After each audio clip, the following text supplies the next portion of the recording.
नेपालगञ्जमा अभिनेता पल शाहको जबरजस्त क्रेज देखिएको छ।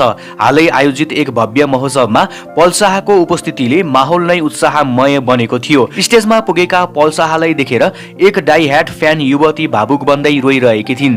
उनले पल शाहलाई अँगालो हालेर आफ्नो माया र सम्मान व्यक्त गरिन्। त्यसक्रममा पल शाहले उनलाई नरुन, हौसला राख्नुस् भन्दै न्यानो आशीर्वाद र सान्त्वना दिए, जसले उपस्थित दर्शकहरूको मन छोयो।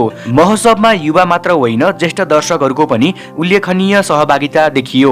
एक वृद्ध आमाले स्टेजमै पुगेर पल शाहलाई भेट्दै आशीर्वाद दिनुका साथै उनीबाट सम्मानपूर्वक अभिवादन ग्रहण गर्नुभयो। धेरै फ्यानहरूले उपहार दिएर फोटो खिचेर प्रत्यक्ष भेटको खुसी साटे। नेपालगञ्जमा देखिएको यो दृश्यले पल शाहको क्रेज साँच्चै नै मनमोहक रहेको स्पष्ट पार्छ।